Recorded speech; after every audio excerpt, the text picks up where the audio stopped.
ನಮ್ಮ ಪುತ್ತೂರು ಬ್ಲಾಕ್ ಕಾಂಗ್ರೆಸ್ ಈ ವೇದಿಕೆಯಲ್ಲಿ ಮೊನ್ನೆಯ ದಿವಸ ನಮ್ಮ ಪಕ್ಷ ಈ ಚುನಾವಣೆಯಲ್ಲಿ ಜಯಬೇರಿ ಬಾರಿಸಿದ ಕಾರಣದಿಂದ ಮಾನ್ಯ ಶಾಸಕರಾಗಿ ಆಯ್ಕೆಯಾದಂತಹ ಸನ್ಮಾನ್ಯ ಅಶೋಕ್ ಕುಮಾರ್ ರೈ ಅವರಿಗೆ ಅಭಿನಂದನಾ ಸಮಾರಂಭ ಮತ್ತು ಪಕ್ಷದಲ್ಲಿ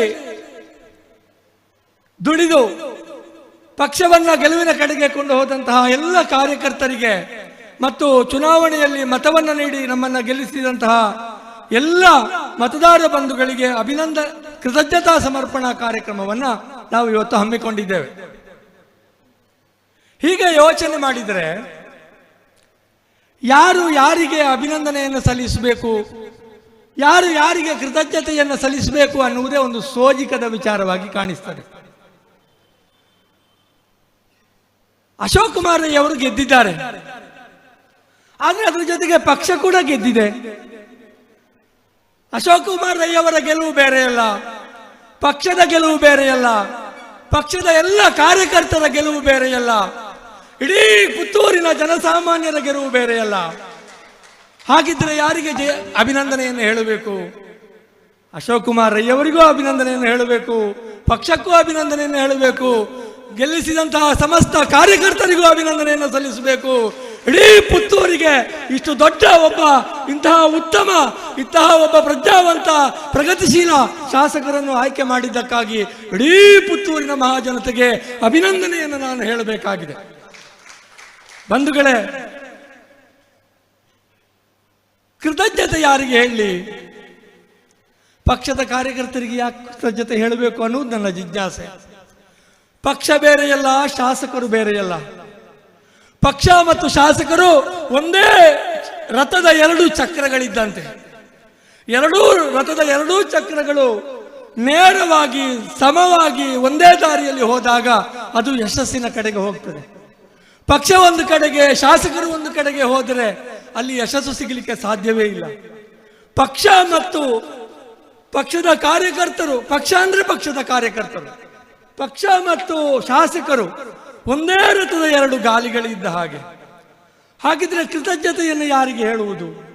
ಮೊನ್ನೆಯ ದಿವಸದ ಚುನಾವಣೆಯಲ್ಲಿ ಈ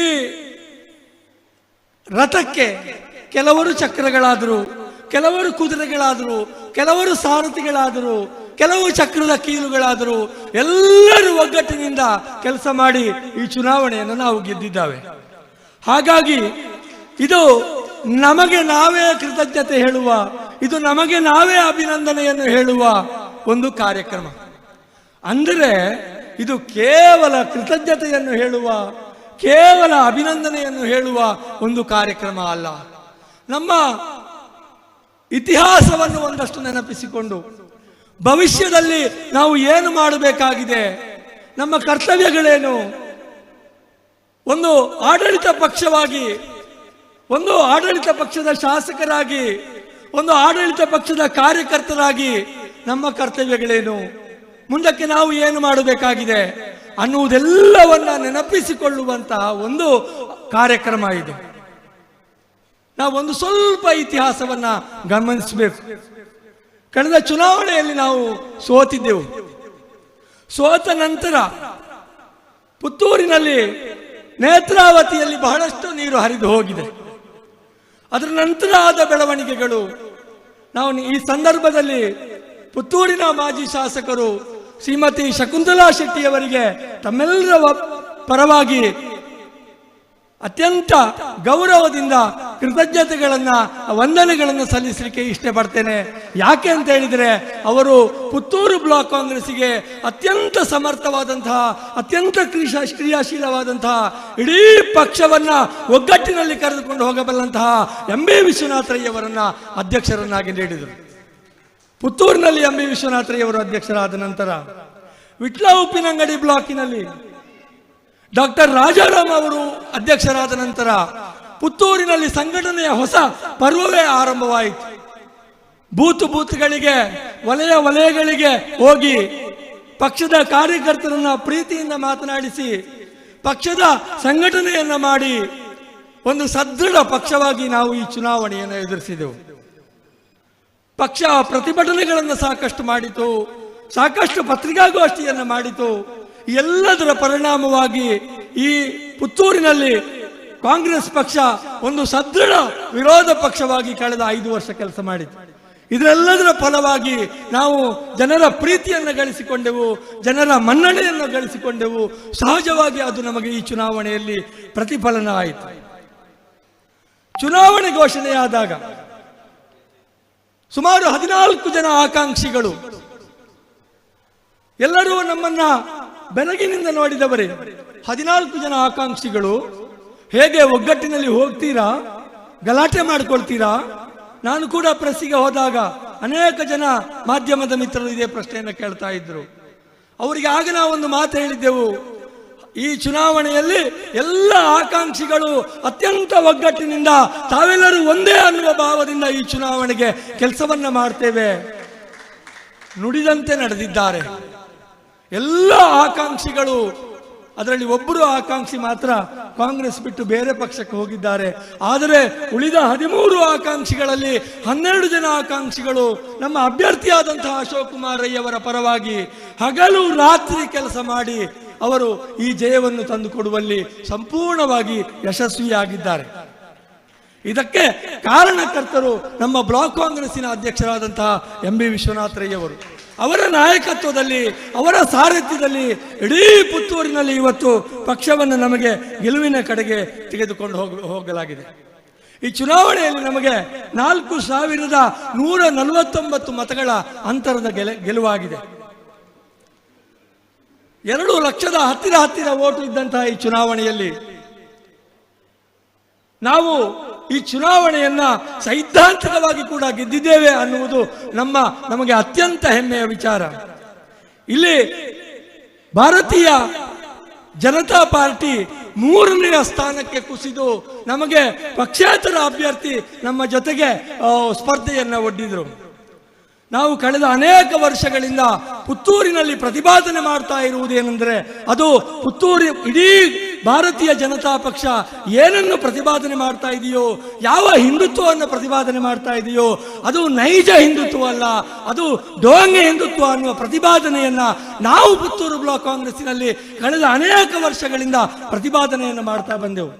ಇವತ್ತು ಸುಮಾರು 1,29,65 ಜನ ಮತದಾರರು ಬಿಜೆಪಿಯ ವಿರುದ್ಧ ವೋಟ್ ಹಾಕಿ ಬಿಜೆಪಿಯದ್ದು ಡೋಂಗಿ ಹಿಂದುತ್ವ ಅನ್ನುವುದನ್ನ ಇಡೀ ಜಗತ್ತಿಗೆ ಸಾರಿ ಹೇಳಿದ್ದಾರೆ. ಇದು ನಮ್ಮ ಸೈದ್ಧಾಂತಿಕ ಗೆಲುವು. ನಾವು ಈ ರೀತಿಯಾಗಿ ಗೆಲುವನ್ನ ದಾಖಲಿಸಿದ್ದೇವೆ.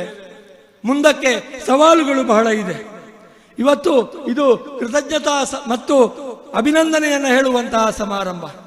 ಕೃತಜ್ಞತೆಯಾಗಲಿ ಅಭಿನಂದನೆಯಾಗಲಿ ಅದು ಕೇವಲ ಬಾಯಿ ಮಾತಿನಲ್ಲಿ ಹೇಳಿ ಮುಗಿಸುವಂಥದ್ದಲ್ಲ. ಮುಂದಿನ 5 ವರ್ಷಗಳ ಕಾಲ ನಾವು ಏನನ್ನು ಹೇಳಿದ್ದೇವೋ ಅದರಂತೆ ನಡೆದುಕೊಳ್ಳುವ ಜವಾಬ್ದಾರಿ ನಮ್ಮ ಮೇಲಿದೆ. ಮುಂದಿನ 25 ವರ್ಷಗಳ ಕಾಲ ಈ ಪರಂಪರೆಯನ್ನು ನಾವು ಮುಂದುವರಿಸಬೇಕು, ಜಯದ ಪರಂಪರೆ ಮುಂದುವರಿಯಬೇಕು ಅನ್ನುವ ಅಭಿಲಾಷೆಯನ್ನ ಮಾನ್ಯ ಶಾಸಕರು ನಮ್ಮ ಮುಂದೆ ಇಟ್ಟಿದ್ದಾರೆ. ಬಂಧುಗಳೇ, ನುಡಿದಂತೆ ನಡೆದಿದ್ದೇವೆ. ಕರ್ನಾಟಕದಲ್ಲಿ ಕಾಂಗ್ರೆಸ್ ಸರ್ಕಾರ ಸ್ಥಾಪನೆ ಆಗಿದೆ. ಮಾನ್ಯ ಸಿದ್ದರಾಮಯ್ಯನವರು ರಾಜ್ಯದ ಮುಖ್ಯಮಂತ್ರಿಯಾಗಿ, ಡಿ ಕೆ ಶಿವಕುಮಾರ್ ಅವರು ಉಪಮುಖ್ಯಮಂತ್ರಿಯಾಗಿ ಮಂತ್ರಿಮಂಡಲವನ್ನು ರಚಿಸಿಕೊಂಡು ಕೇವಲ 19 ದಿವಸಗಳಲ್ಲಿ ಏನು ಚುನಾವಣಾ ಗ್ಯಾರಂಟಿಗಳನ್ನು ನಾವು ನೀಡಿದ್ದೆವು ಅವುಗಳೆಲ್ಲವನ್ನ ನಿನ್ನೆ ದಿವಸ ಚಾಚೂ ತಪ್ಪದೆ, ಯಾವುದೇ ಭೇದ ಭಾವ ಇಲ್ಲದೆ, ಯಾವುದೇ ಮಾನದಂಡಗಳಿಲ್ಲದೆ 100ಕ್ಕೆ 100 ಕೊಟ್ಟ ಮಾತಿನಂತೆ ನಡೆದುಕೊಂಡಿದ್ದೇವೆ. ನಾವು ಕೂಡ ಅಂತೆಯೇ ನಡೆದುಕೊಳ್ಳಬೇಕಾಗಿದೆ. ಅದು ನಮ್ಮ ಕಾರ್ಯಕರ್ತರಿಗೆ, ನಮ್ಮ ಬ್ಲಾಕ್ಗಳ ಅಧ್ಯಕ್ಷರುಗಳಿಗೆ, ಪದಾಧಿಕಾರಿಗಳಿಗೆ, ನಮ್ಮ ಶಾಸಕರುಗಳಿಗೆ ಎಲ್ಲರಿಗೂ ಆ ಜವಾಬ್ದಾರಿ ಇದೆ. ಈ ಜವಾಬ್ದಾರಿಯನ್ನ ಯಶಸ್ವಿಯಾಗಿ ನೆರವೇರಿಸುವ ಸೂಚನೆಯನ್ನ ಮಾನ್ಯ ಶಾಸಕರು ಈಗಾಗಲೇ ತೋರಿಸಿಕೊಟ್ಟಿದ್ದಾರೆ. ಅಭಿವೃದ್ಧಿ ಕಾಮಗಾರಿಗಳ ಪರಿಶೀಲನೆಯನ್ನು ನಡೆಸಿದ್ದಾರೆ. ತಾಲೂಕು ಕಚೇರಿಗೆ ಭೇಟಿಯಾಗಿದ್ದಾರೆ. ವಾರೆ ಕೋರೆಗಳನ್ನು ಸರಿಪಡಿಸುವುದಕ್ಕೆ ಕೈ ಹಾಕಿದ್ದಾರೆ. ಸರ್ಕಾರಿ ಆಸ್ಪತ್ರೆಗೆ ಹೋಗಿದ್ದಾರೆ. ಜನರನ್ನ ಭೇಟಿಯಾಗಿದ್ದಾರೆ. ಎಲ್ಲೆಲ್ಲ ಸಮಸ್ಯೆಗಳಿದೆ ಅವೆಲ್ಲವನ್ನ ಪೂರೈಸುವ, ಅವೆಲ್ಲವನ್ನ ಪರಿಹರಿಸುವ ಕಟಿಬದ್ಧತೆಯನ್ನು ನಮ್ಮ ಶಾಸಕರು ಈಗಾಗಲೇ ತೋರಿಸಿದ್ದಾರೆ. ಮುಂದಿನದು ಸವಾಲಿನ ದಿನಗಳು. ಇವುಗಳಿಗೆ ನಾವು ಎದೆಯೊಡ್ಡಬೇಕು, ಇವುಗಳನ್ನು ಎದುರಿಸಬೇಕು. ಒಂದು ಪಕ್ಷವಾಗಿ ಯಾವ ಒಗ್ಗಟ್ಟನ್ನು ನಾವು ಮುಂದಿನ ಚುನಾವಣೆಯಲ್ಲಿ ತೋರಿಸಿದ್ದೇವೆಯೋ ಅದನ್ನೇ ಮುಂದಿನ 25 ವರ್ಷಗಳ ಕಾಲ ಯಾವುದೇ ಅಡೆತಡೆಗಳಿಲ್ಲದೆ ಒಗ್ಗಟ್ಟನ್ನು ತೋರಿಸುವಂತಹ ಕೆಲಸವನ್ನ ನಾವು ಮಾಡಬೇಕಾಗಿದೆ. ಜನರು ನಮ್ಮ ಹತ್ತಿರ ಬಂದಾಗ, ಜನರ ಕೆಲಸಗಳನ್ನು ಮಾಡಬೇಕಾಗಿ ಬಂದಾಗ, ತಾಲೂಕು ಕಚೇರಿಯಲ್ಲಿಯೋ ಬೇರೆ ಇತರ ಸರ್ಕಾರಿ ಕಚೇರಿಗಳಲ್ಲಿ ಜನರಿಗೆ ಸಮಸ್ಯೆಗಳು ಉಂಟಾದಾಗ ನಾವೆಲ್ಲರೂ ಒಗ್ಗಟ್ಟಿನಿಂದ ಈ ಸಮಸ್ಯೆಗಳನ್ನು ಪರಿಹಾರ ಮಾಡುವುದಕ್ಕೆ ನಾವು ಪ್ರಯತ್ನಿಸಬೇಕಾಗಿದೆ. ಸಹಜವಾಗಿ ಬೇರೆ ಇತರ ಬೇಡಿಕೆಗಳು ಇದೆ, ಅದೆಲ್ಲವನ್ನು ಮಾನ್ಯ ಶಾಸಕರು ಹೇಳ್ತಾರೆ. ಹೀಗೆ ಇವೆಲ್ಲವನ್ನು ನೆನಪಿಸುವುದಕ್ಕಾಗಿ ಇವೆಲ್ಲ ಈ ಜವಾಬ್ದಾರಿಯನ್ನ ನಾವು ಮತ್ತೆ ನೆನಪಿಸಿಕೊಂಡು ಕಾರ್ಯೋನ್ಮುಖರಾಗುವ ದೃಷ್ಟಿಯಿಂದ ಈ ಕಾರ್ಯಕ್ರಮವನ್ನು ಆಯೋಜಿಸಿದ್ದೇವೆ. ನೀವೆಲ್ಲ ಬಂದಿದ್ದೀರಿ, ಬಹಳ ದೊಡ್ಡ ಸಂಖ್ಯೆಯಲ್ಲಿ ಬಂದಿದ್ದೀರಿ. ನಿಮಗೆಲ್ಲರಿಗೂ ಅತ್ಯಂತ ಪ್ರೀತಿಯ ಶುಭಾಶಯಗಳನ್ನು ಸಲ್ಲಿಸ್ತಾ ನನ್ನ 2 ಮಾತನ್ನು ಮುಗಿಸ್ತೇನೆ. ಜೈ ಹಿಂದ್, ಜೈ ಕಾಂಗ್ರೆಸ್.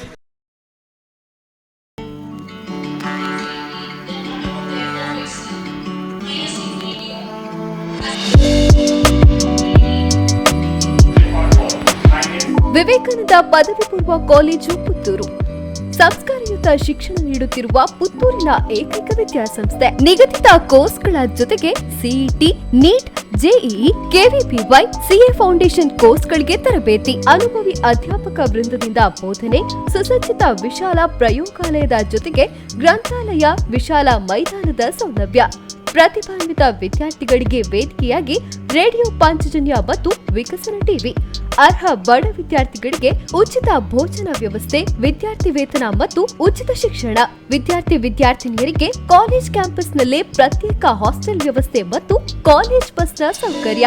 ನಮ್ಮಲ್ಲಿ ಲಭ್ಯವಿರುವ ಕೋರ್ಸ್ಗಳು: ವಿಜ್ಞಾನ ವಿಭಾಗ, ಪಿಸಿಎಂಬಿ, ಪಿಸಿಎಂಸಿ, ಪಿಸಿಎಂಎಸ್ ಮತ್ತು ಪಿಸಿಎಂಇ, ವಾಣಿಜ್ಯ ವಿಭಾಗ, ಎಸ್ಇಬಿಎ, ಎಸ್ಸಿಬಿಎ ಮತ್ತು ಇಸಿಬಿಎ, ಕಲಾ ವಿಭಾಗ, ಎಚ್ಇಪಿಎಸ್, ಭಾಷೆಗಳು ಇಂಗ್ಲಿಷ್, ಕನ್ನಡ, ಹಿಂದಿ ಮತ್ತು ಸಂಸ್ಕೃತ. ಸಂಪರ್ಕಿಸಿ ವಿವೇಕಾನಂದ ಪದವಿ ಪೂರ್ವ ಕಾಲೇಜು, ನೆಹರು ನಗರ, ಪುತ್ತೂರು.